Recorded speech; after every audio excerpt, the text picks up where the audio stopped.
নমস্কাৰ সকলোকে পুনৰবাৰ মোৰ চেনেললৈ স্বাগতম জনাই লৈ আহিছোঁ আজি দিনটো ৰাখি ফল আজি হৈছে 15 ছেপ্টেম্বৰ 2025 অসমীয়া 29 ভাদ সোমবাৰ আজি সূৰ্যোদয় সময় পুৱা 4:56 আৰু সূৰ্যাস্ত সময় 5:15 আজি হৈছে নৱমী তিথি আৰু কৃষ্ণ পক্ষ আজি দিনটো প্ৰথম ৰাশি হ'ল মেঘ ৰাশি আপোনাৰ বেছিভাগ কামেই লাহে লাহে হ'ব আপোনাৰ পৰিয়ালৰ সদস্যসকলে আপোনাৰ ওপৰত বিচলিত হ'ব পাৰে কাৰো মিছাকৈ শলাগ নল'ব শুকান কাহত ভুগিব পাৰে এতিয়াৰ বাবে আপোনাৰ পৰিকল্পনা গোপনে ৰাখক বিষ ৰাখি আপুনি নতুন প্ৰযুক্তি ব্যৱহাৰ কৰাৰ কথা চিন্তা কৰিব ব্যৱসায়িক নতুন চুক্তি হ'ব পাৰে আনৰ কথাত বিশেষ গুৰুত্ব নিদিব প্ৰমোচন হ'ব পাৰে আপোনাৰ সামাজিক মৰ্যাদা উন্নত হ'ব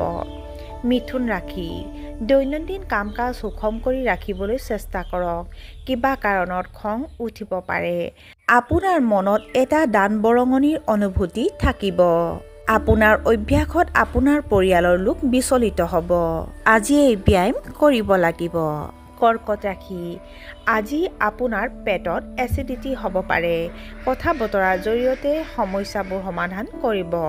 মানুহৰ পৰামৰ্শক পোনপটীয়াকৈ বিশ্বাস কৰাটো এৰাই চলিব লাগে আপোনাৰ কামৰ মানদণ্ড কমি যাবলৈ নিদিব আপুনি হয়তো নিজৰ লক্ষ্যৰ প্ৰতি অলপ উদাসীন হ'ব সিংহ ৰাশি কৰ্ম আৰু পৰিয়ালৰ মাজত ভাৰসাম্য ৰক্ষা কৰা উচিত আপুনি মনোৰঞ্জনৰ সম্পদৰ বাবে